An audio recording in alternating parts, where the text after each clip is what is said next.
কোথাও সড়কে পড়ে আছে শুধু বালু, সংস্কার হয়নি সড়কের। কোথাও আবার সেতুর অস্তিত্ব থাকলেও নেই সংযোগ সড়ক। ৫ শতাধিক উন্নয়ন কাজ থমকে যাওয়ায় এমন চিত্র এখন পিরোজপুর জেলা জুড়ে।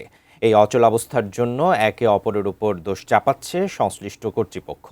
পিরোজপুর থেকে মোহাম্মদ শফিকুল ইসলাম মিলনের তথ্য ছবিতে ডেস্ক রিপোর্ট। পিরোজপুর জেলাবাসীর চরম দুর্ভোগের কারণ এলজিইডির ৮টি প্রকল্পের অচল অবস্থা।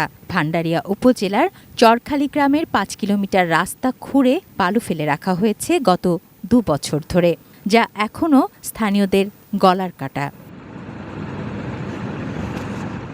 একই চিত্র ধাওয়া ইউনিয়নেরও।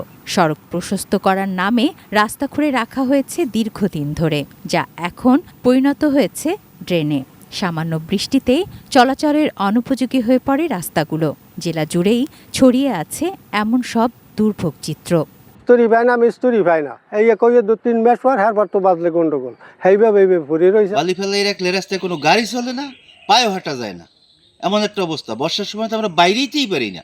শুধু রাস্তায় নয়, ব্রিজের অবস্থাও তথৈবচ। কোথাও সেতু আছে, নেই সংযোগ সড়ক, আবার কোথাও মাঝপথেই থেমে আছে কাজ।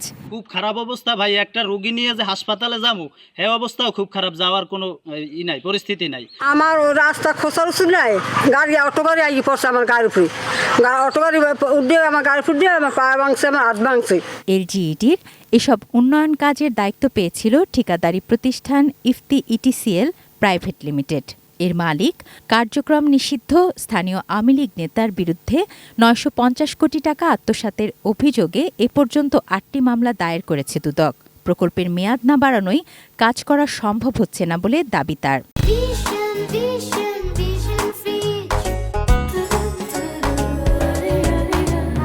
দেশে আসলে ওই সময় কাজ করার আসলে কোনো পরিস্থিতি ছিল না, এজন্য কাজ শুরু করতে পারি না। পরবর্তীতে আমি বারবার চিঠি দিচ্ছি যে আমি কাজগুলো করতে চাচ্ছি, কিন্তু আসলে কোনো সদুত্তর পাইতেছি না, এজন্য আসলে কাজগুলো করা হচ্ছে না। প্রকল্পের মেয়াদ বৃদ্ধির বিষয়টি উচ্চ পর্যায়ের সিদ্ধান্তের উপর নির্ভর করে বলছে এলজিইডি।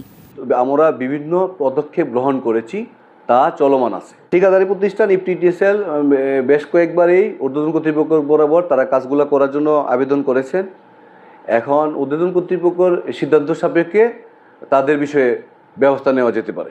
চলছে একে অন্যের উপর দায় চাপানোর চেষ্টা, তবে দায় নিতে নারাজ দুর্নীতি দমন কমিশন।